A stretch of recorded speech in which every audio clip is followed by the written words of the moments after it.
Assalamu alaikum, dear brothers and sisters. I hope you're doing well, inshallah. The book that we're going to talk about is Ba.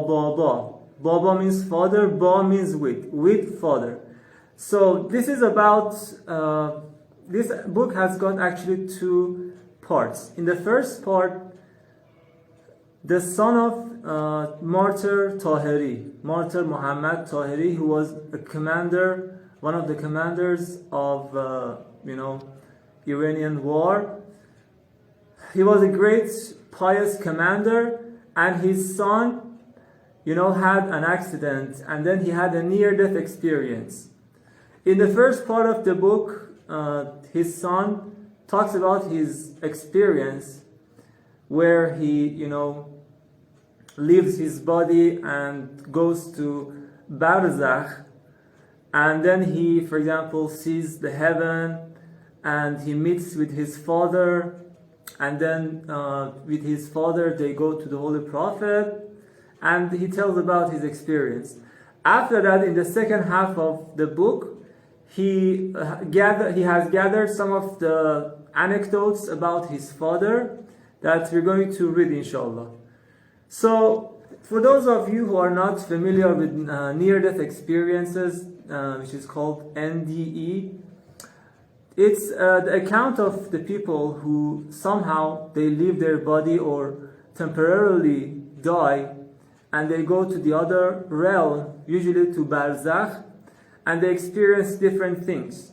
Each person experiences different thing, but most of them, they have lots of things in common, like they go through a light tunnel, and they see all their life before their eyes, and their life is shown to them in a very short period of time.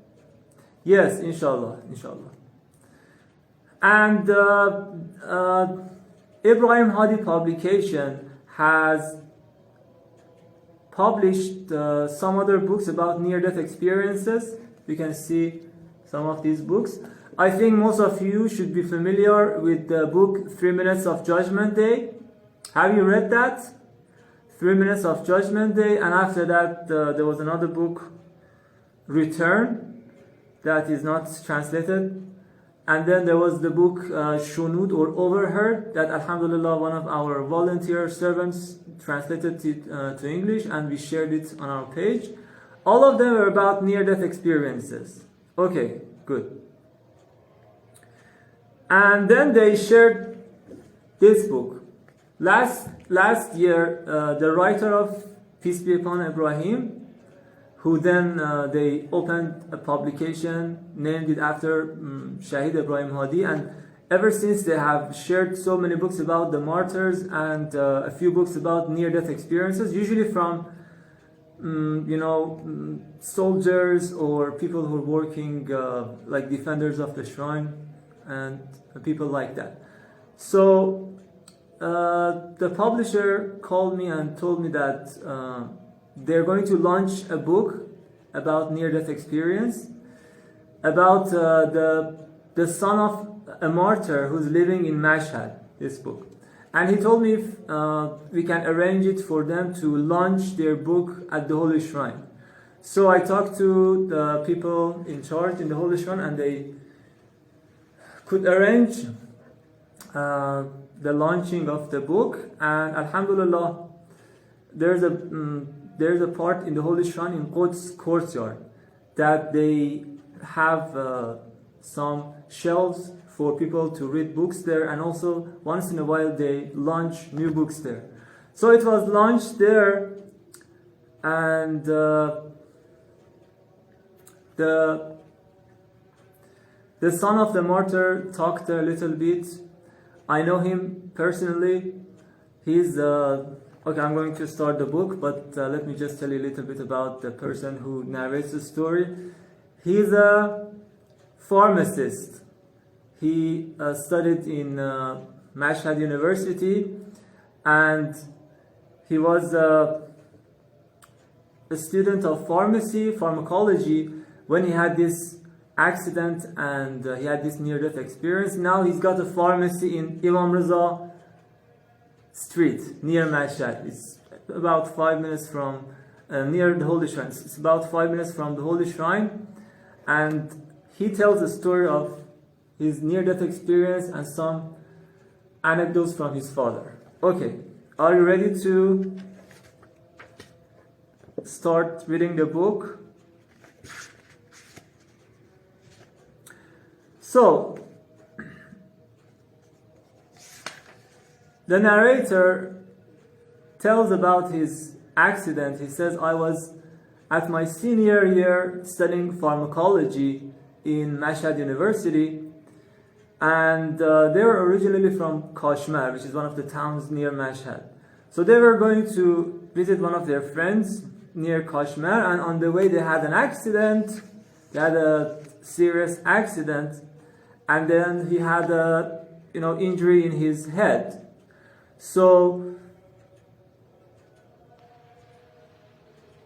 they take him to the hospital, and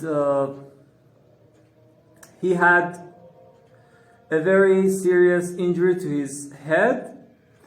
And as one of his doctors had mentioned, there was no hope for him to be alive. And they said that we will try our best, but if he does not wake up, he actually became unconscious. They said if he does not wake up in 3 days, then you'd better donate his organs, otherwise he will just die. Before he continues the story, he tells something interesting.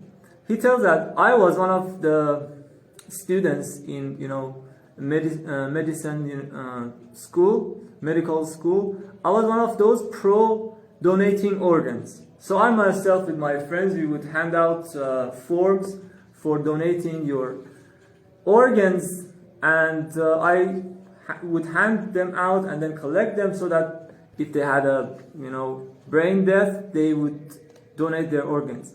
But miraculously, he said, I did not have, I don't know, he forgot it, or I don't know, something else. He did not fill in the form himself. So they did not have his consensus to donate his organs when he was in the coma. And only one of his eyes and one of his kidneys were good enough for donation. So the doctors and nurses insisted that they donate his organs after 3 days, but his family would not accept it.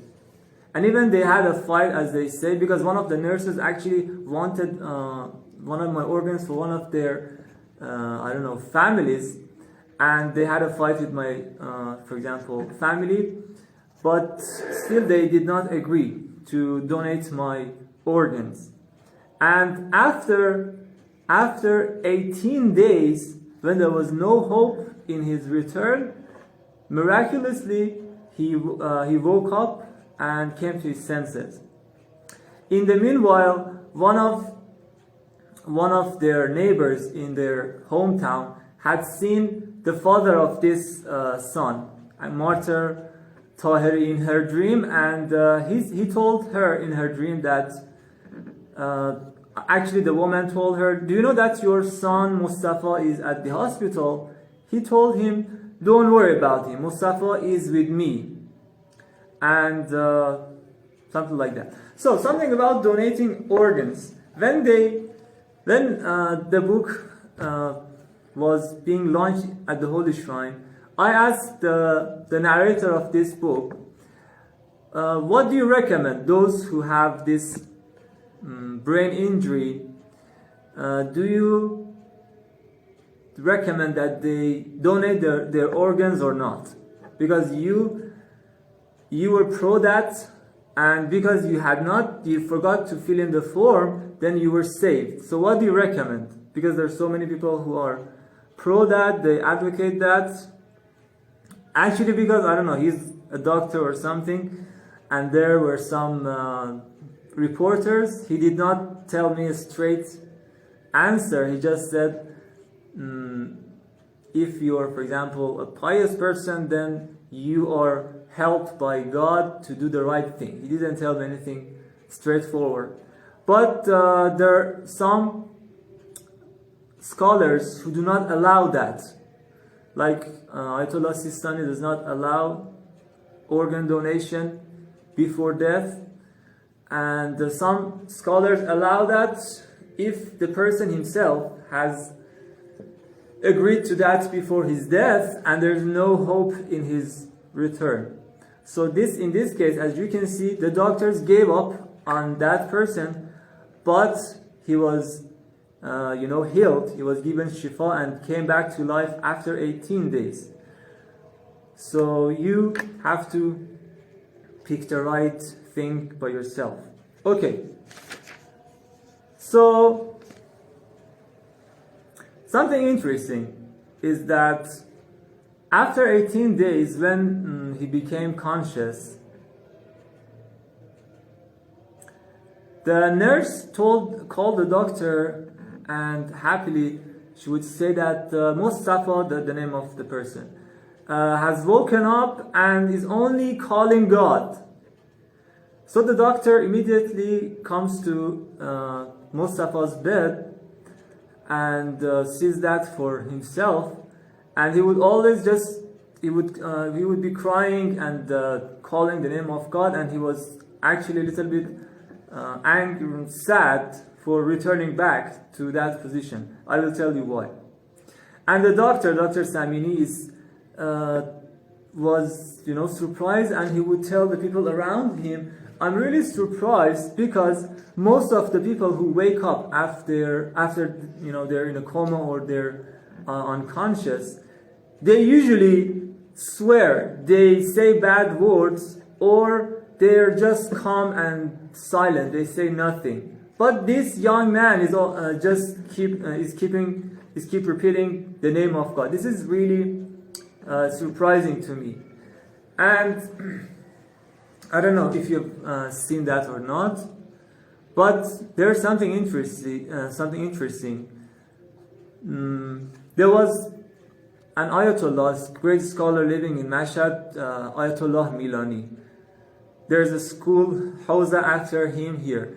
He was a very great scholar. Actually, it is said that after Ayatollah Burujerdi, who was the marja of most of the Shia world then, not like now that we have so many marja. At that time, he was the marja of most Shia all around the world. After he passed away, the scholars asked Ayatollah Milani to come from Mashhad to Qom and become the next marja. And when he wanted to get on the plane and go to Qom, the police of that time, the Savak, the time of Shah, did not allow him to go to Qom, so he did not become the marja of the Shia world. So I'm just saying that he was a great scholar. So once he was sick and he needed surgery, so they asked a great doctor from Europe, a professor, come to Mashhad and perform the surgery on this Ayatollah Milani. When he comes to Mashhad and does the surgery, and Ayatollah Milani wakes up, becomes conscious, he keeps reciting something, reading something that the doctor did not know. He actually did not know Farsi or Arabic. He was from Europe. Then he asks his translator to come and translate what Ayatollah is saying. The translator told him that he's actually reciting some du'as. He was reciting du'a Abu Hamza Somali, the du'a that we recite during the month of Ramadan, this beautiful du'a.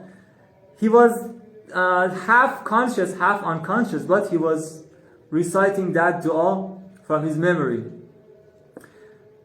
The doctor, the professor, became so surprised and shocked that immediately he told the people around him to teach him Shahadatain so that he wants to become a Muslim. And when they asked him, why do you want to become a Muslim? He said that because mostly people, when they, the threshold that they want to wake up, to become conscious after their surgery or something like that, they usually say bad words, as this doctor is saying. And this man saying this dua means that his existence, his whole being, his entire being is actually mixed with the love of God, with God. And actually a few months ago, I was doing a surgery on a priest, Christian, for example, priest. And after he woke up, he was actually reciting, he was reading, he was singing some of the folk songs, some of the songs everybody sings. And I realized that this man is on the right path, and he became a Muslim. And then they buried him. He actually, in his will, he willed that after he dies, they bury him in Mashhad. So now if you come to Mashhad, you can visit his grave. It's in Khajarabi. Khajarabi is one of the cemeteries in Mashhad in which some scholars are buried too. So his grave is there. This shows the importance of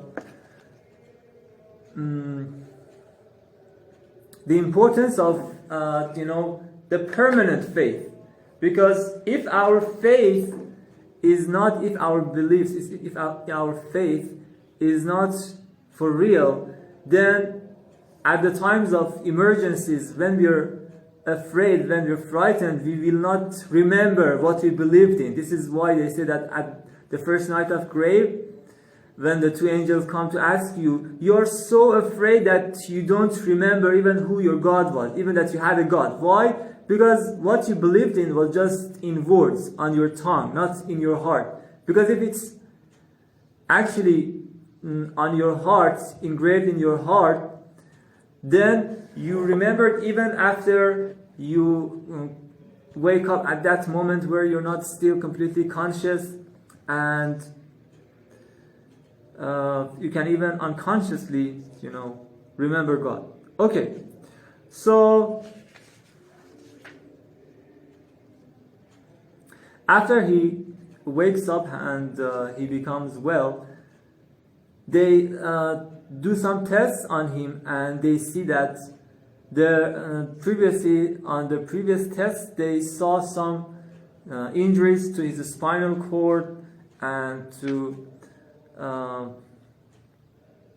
some other parts of his brain. But after the tests, the new test, they saw there was no sign of injury to his spinal cord, and little by little he became better. So they expected him to, the doctors told the family that we don't expect him to be recover completely. Actually, just try to expect him to act like a three-year-old baby, because the injury was so serious that he's not going to recover completely. So this is what the doctors said. But little by little, alhamdulillah, he became well, and now I think it happened 20 years ago or so. Now he's a pharmacist working in Mashhad, sound and well, and has got no problem. Okay, we haven't entered the main parts yet. Okay, so I hope you're not tired, and we can continue. If you have any questions so far, let me know, and then we, inshallah, go for the rest of the story.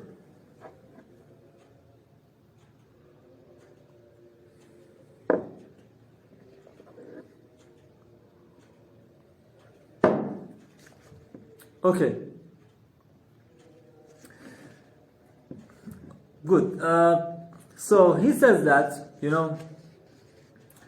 his father-in-law was most of the time beside his bed at the hospital. And actually he does not remember everything that he saw in the other world when he went to Barzakh. But his father-in-law, who was there all the time, he tells him some of the things that he would tell them then, and then little by little he remembered that.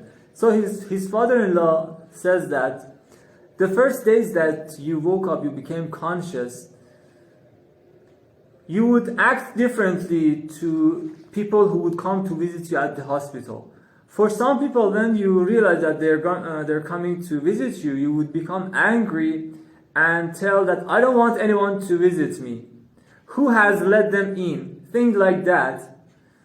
And then we would tell them that, for example, he's not well, please, for example, return back and come some other time. But for some of the people that wanted to come to visit you, you would welcome them and, show your happiness in your face and things like that. So we are curious, why is he treating these people differently? And then we realized that those people that he's trying to ignore were actually people who were like materialistic. They were not really pious people. And those that he welcomed, they were like pious and spiritual people. And even he did not look at the people who wanted to come to them. Without looking at them, he knew, for example, who was going to come to visit him. And even one day, one of the friends of his father came to the hospital to visit him, and he welcomed him really warmly and told him, why haven't you said your noon and evening prayer? So he was shocked. He said, no, you're not right. Actually, I said my prayers. The name of the book is Ba. For those who have joined us now, this is an account of a near-death experience of one of the sons of martyrs, as well as some of the stories from the life of this great martyr, Mohammad Taheri. So he says that, no, you haven't said your noon prayers. Go downstairs, there's, for example, a mosque, and you can say your prayers.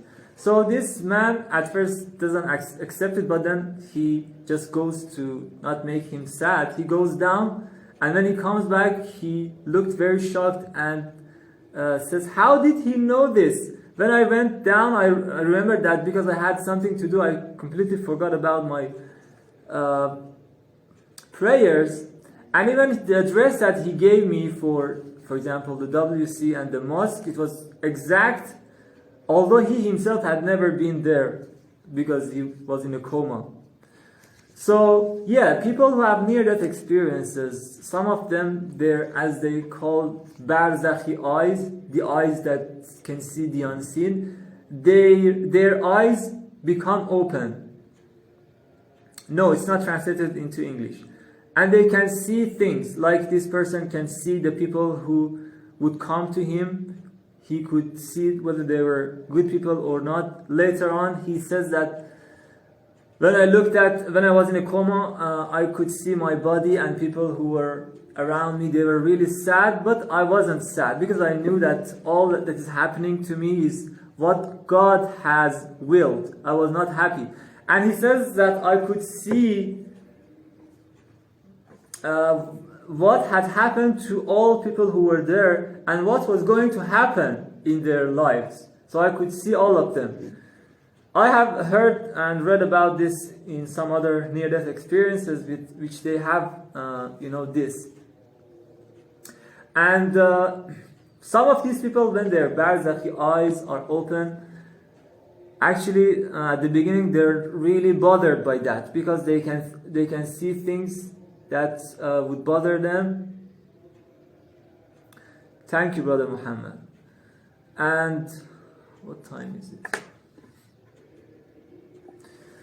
And some of them, they ask God to even close their eyes, close their barzakhi eyes. One of my professors told me that once there was a man in Mashhad that he really loved to have his barzakhi eyes opened so that he could see on the unseen. So he would come to the holy shrine of Muhammad alayhi salam and implore the Imam to open his barzakhi eyes every day. So after he does that for some days, then suddenly he sees that his eyes are open and he can see everything, the intention of people, and whether, for example, this food is halal or haram and things like that. But because he was distressed because of the things that he could see after a while, he went and implored the Imam for some days to take that back. Because, for example, he said that when his wife would go out to the mall and come back, he would see all the evil looks over his wife. Those people who looked at his wife with bad intentions, or the food that he wanted to eat outside, then he could see, for example, the reality, and then he could not do anything. So this is those people whose eyes get open, sometimes they're bothered. But those who are great scholars, those who are in high levels, they have control over their barzakhi eyes, so they can decide to see things or not see things. Like the imams, our imams, it is said that they said that whenever we decide to see the unseen, we will it and we can see it. And whenever we don't decide, so we just don't will to have that knowledge. Okay. So let's continue with the rest of the book. So after he goes back from the hospital to his house, as I told you, although he was miraculously healed and he had a vision, he had seen the barzakh, but he was in a very severe condition that his family had to help him recover, tell him about his past so that he could remember the past. So once his wife talks to him and tells him about their marriage, and then he little by little remembers what had happened to him. And then he says here that when he wanted to get married, actually his father was not with him, so he felt like he was alone. So he went to Imam Rida alayhi salam's shrine and cries and asked the Imam to help him, for example, find a good wife. And this is something interesting. He asks the Imam that, I want you to show me as I am to my wife, and also to show my wife to me as she is, not more, not less. And I want you to guarantee my marriage. This is an interesting point. One of the scholars, I once was reading his book, his name was Mr. Safai, yes. He's got great books about marriage, about raising your kids, about things like that. He says that when you want to get married, don't show yourself, don't pretend to be better than what you are. Try to tell your wife or your, for example, husband who you really are. Even try to say something less than what you really are. Because in this case, if you tell them as what you are or even a little bit less than who you are, later on in your life, if you act like your normal, behavior, then she will tell that, yeah, this is how I expected him to be. She does not get mad if, for example, once in a while you're in a bad mood or you express some of your bad behaviors, because you had already told her or him. And if you're better than what you had told, then she will say to herself, he's even better than what I had expected and who I married. So never, especially people who get engaged, their fiancé, they try to show their best self to the person, and when they start their marriage life, they see they're nowhere near what they expected. So try to tell who you really are, but don't tell your future spouse all the bad things that you did. Okay? For example, I killed this, I did that, No, the things that is necessary for your, like your traits, some of your traits. Okay? Good. Okay, and so at the time when he, recovers, he keeps talking about the heaven. He keeps talking about the heaven, about the bounties of the heaven. And as I told you, his father-in-law tries to record what he says about the heaven. He would ask him some questions and he would answer them. And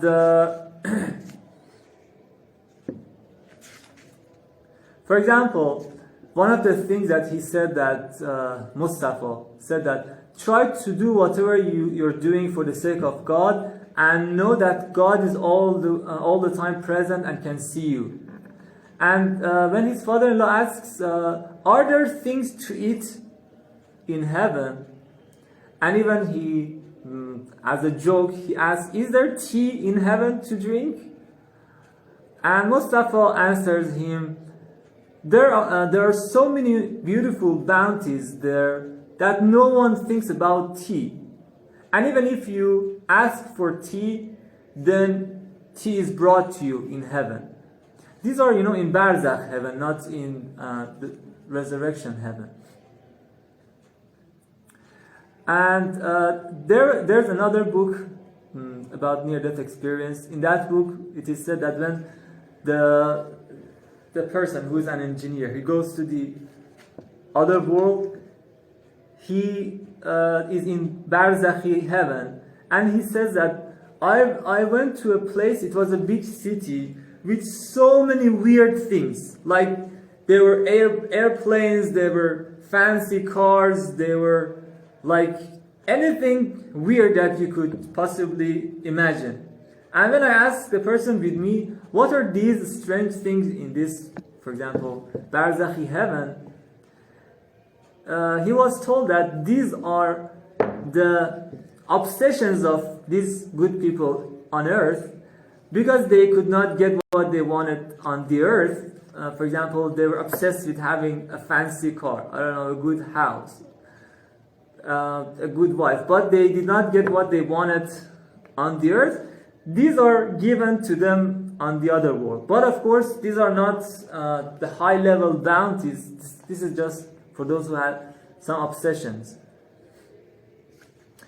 And then his father-in-law, his father or his grandmother, he tells him about his father, Martyr Taheri. He says that your father cared about halal and haram very much, and to pay his khums at its due time. For example, actually his mother was narrating the story. He says that she was saying that when I was pregnant with you, Mustafa, once one of our neighbors brought a plate of grapes for us to eat. And after a while, your father came inside and saw the grapes and asked who brought these. And I told him that the neighbor brought it. And he asked me, did you eat it? He said no. He took he told his mother to wait. He went out and asked the scholar of their village that our neighbor actually does not give khums. They don't pay khums. Are we allowed to eat from these grapes that they have gifted us? Then the scholar told him that you can pay the khums of that grape and there's no problem to eat the grapes. So he pays the khums of that grapes and lets his wife eat from those grapes. So this is something that pious people do. About khums, inshallah, all of us pay our khums. But what about the people who we eat, in their houses, or who we interact with? Are we allowed to eat from their, for example, food and drinks? Well, if you don't know that they pay their khums or not, then you do not have to ask them, excuse me, before they bring you food, excuse me, do you pay your khums so that I can eat your food? No, this is not something good to ask.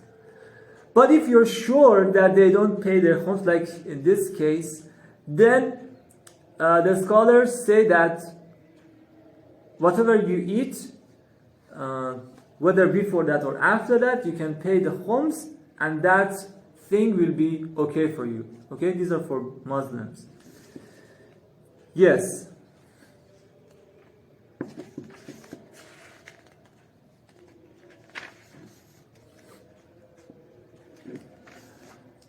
Okay.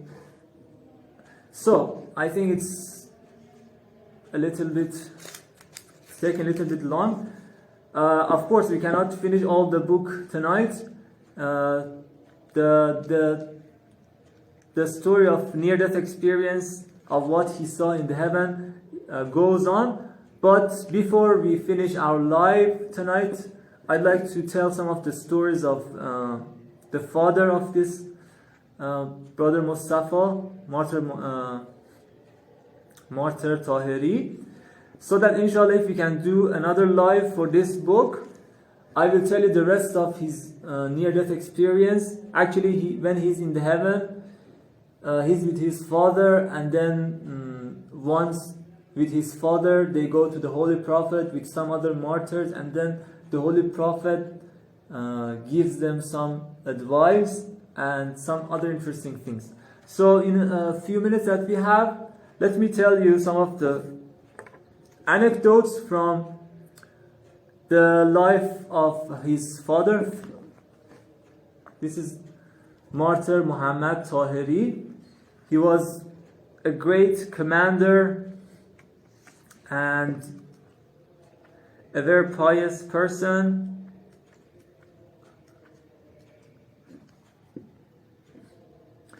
So, his grandmother tells about his father that even when he was a kid, he was a very pious kid. During the days, he would go on the roof and recite Ziyara Ashura, because it is recommended if you can go on a high place and then towards the shrine of Muhammad recite Ziyarat Ashura. And if he knew that someone is not paying their khums, he would not go to their house. Once when he was a little kid, I don't know, maybe 10 or so, the mother says that, the brother actually, our father had bought a new shirt for Muhammad, Shahid Mohammad Taheri. At those times, people did not buy, different clothes during a year. They would just maybe buy once or twice new clothes.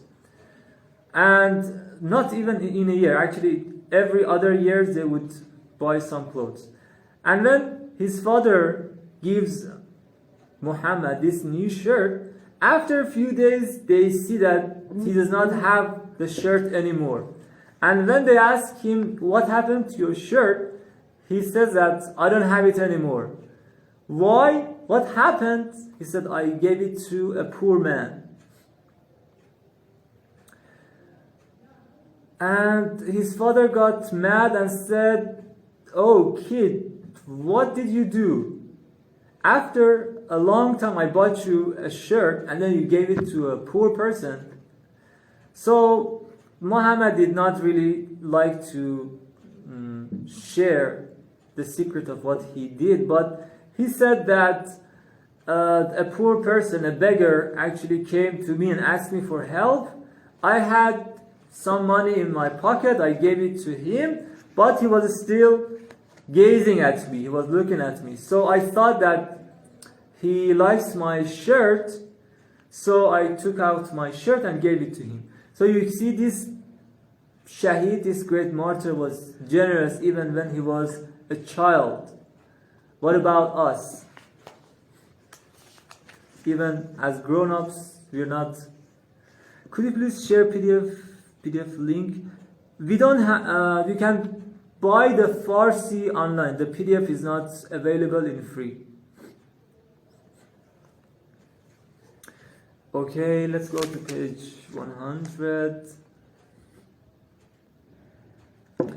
So, another interesting story that, for some of us, if someone asks us, why don't you have enough religious knowledge? Why don't you know much about your faith, about Quran, about, God, the Holy Prophet, Imams, about different things? Why don't you know?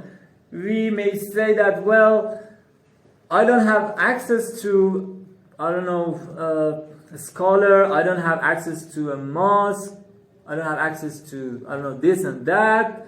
So we blame different things for not having enough religious knowledge. But look at the life of this great martyr, that how he gained knowledge. So after the Islamic Revolution, martyr Mohammad Taheri, he heard about Sepah, I-R-I-G, I don't know, I-R-G or I-R-I-G, I forgot. So he hears about this organization and he likes to go and work there. So he goes to the person who hires people, and because he did not have a degree, for example, university degree or Hawza degree, they did not accept him. And when he insisted on getting hired there, then one of the people there, he said that, dear brother, this post and the missions that the person has to do needs knowledge, needs, for example, a degree or something like that, needs education, but you don't have any degree or anything. IRGC, yes, thanks, brother Muhammad. Then Martyr Muhammad says, although I don't have a degree, but I have enough knowledge. There was a school, primary school in our village. I studied for 6 grades. After that, there were no schools, but I studied some books by myself. The person tells, okay, this is not enough. Can you tell me what you've read and what your job is? He said that I'm just a shepherd, for example, brancher. We have some sheep, but every day for some hours I would study, for example, these religious books. Still, that man does not take him serious, and just, for example, just for curiosity, out of curiosity, asks, so what books have you read? He says that I have studied most of religious books, like the book Al-Kafi, Muntaha al-Amal of Sheikh Abbas, Nahjul Balagha and its commentary, and most of the books related to beliefs, and some tafsir books. No, it is not, Sister Sakina. And when he was telling the names of the books, the person was shocked because he had not even read some of the books himself. And in order to test him, he asks him, for example, have you read about Islamic history? He says, yes. Do you know about, for example, Maysam Tammar? And he started explaining about Maysam Tammar for half an hour, things that the person himself, the examiner, had forgotten. So after he shows this amount of knowledge that he had, they try to hire him, and then the person tells the employer that do not reject people who don't have a degree but they have such knowledge. So you see, a person from village who was a shepherd, and people in village, they have so much things to do, they're very busy, but still he dedicated a few hours of his time for studying religious books. But now these days that we have access to so many books, online PDFs, free books, most of us don't have enough religious knowledge and don't read books. So if they ask us in the other world why we did not gain knowledge, we have no excuse, do we?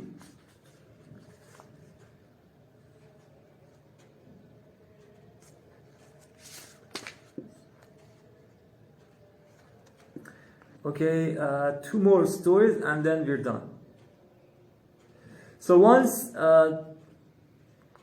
this martyr Muhammad, he was building a house for himself, and every day he would go pick some construction workers to work for him. And they saw that the construction workers that he picks up every day, they're contrary to what normal people do, that for example, if you want to go and pick up, hire some construction workers, you try to pick the best ones, the strongest ones, so that you could have them work more. But Martyr Taheri would pick the weak ones, the old ones, and people like that. When they ask him, why do you hire these people, and why don't you pick strong ones? He says that, well, if everybody just hires those strong people, strong workers, so how are these weak workers going to, gain money and get their sustenance?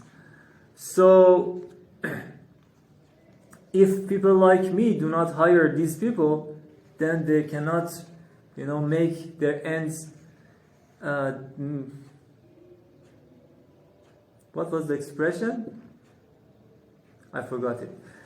Yeah, so this is what he did. I heard a similar story from a mystic person, an Arif, that when he would go to green grocery, he would pick, for example, the rotten fruits and vegetables. Yeah, make ends meet. Thank you.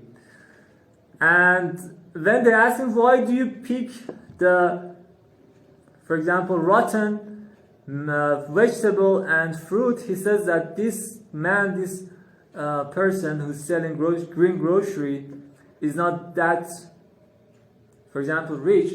And if I don't pick these things, these vegetables, then he has to throw them away, and he will, have loss.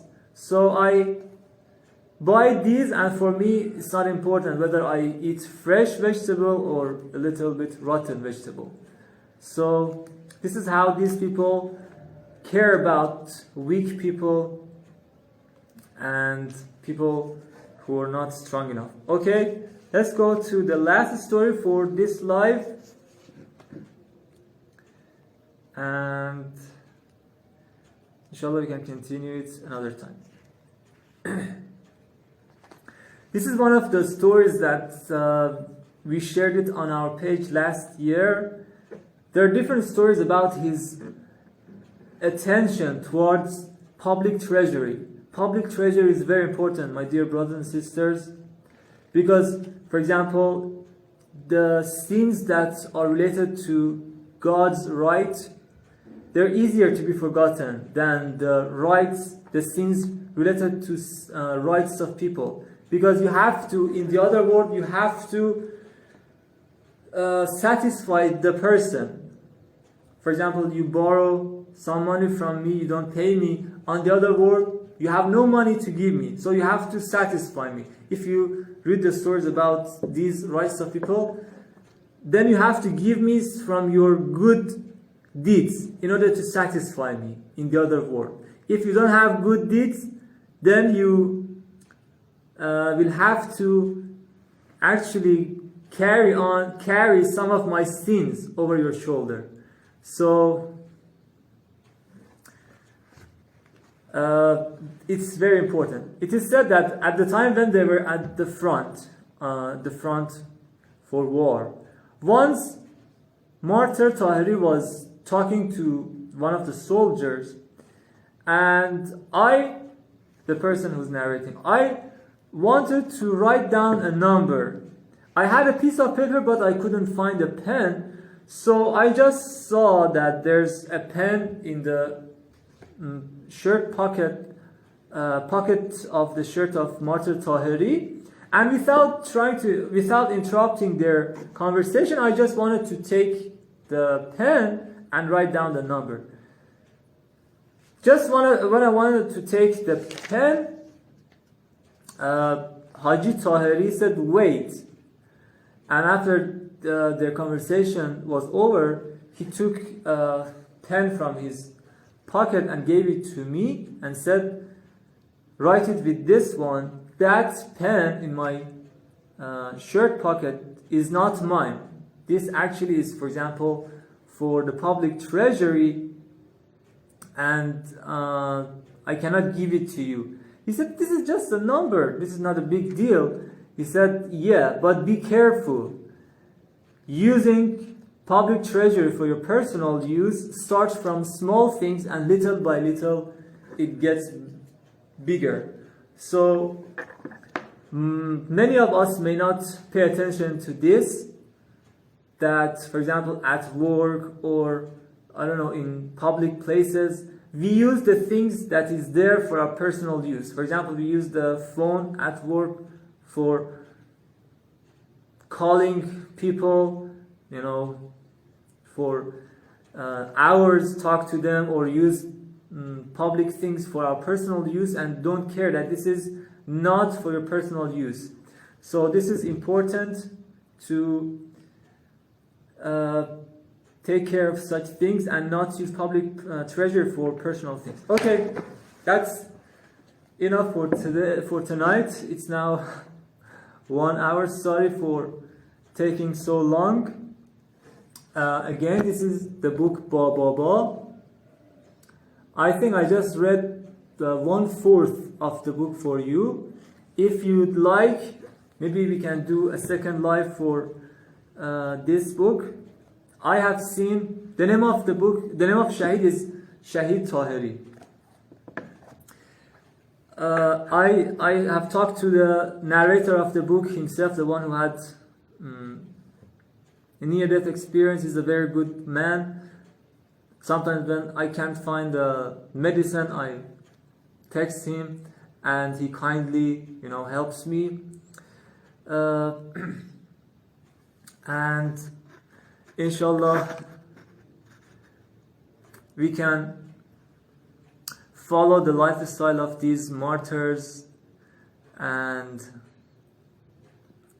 let me see if I have missed any of your comments. If you have anything to say, my dear brothers and sisters, before I end the live, you can share it with us. I recommend those who have not read the book 3 Minutes of Judgment Day and Overheard to read these two books about near-death experiences. They're so touching and so interesting. The thing they share about the life in the other world is so astonishing and you know, awakening for us. So I'd like to thank you all for joining us.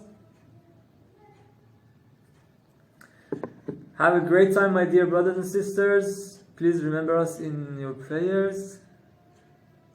Yes, dear brother or sister Versi, my name is Ihsan, and right now I'm at the Holy Shrine of Imam Rida alayhi salam.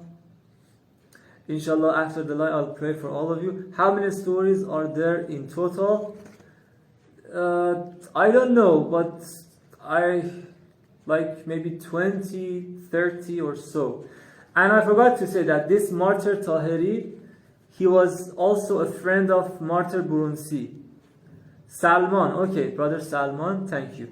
So, have a great time all. Inshallah, pray that I have the chance to do more lives about Shuhada and people like this son of martyr who had such experiences. Thank you. Fi amanillah. Assalamu alaikum wa rahmatullahi wa barakatuh.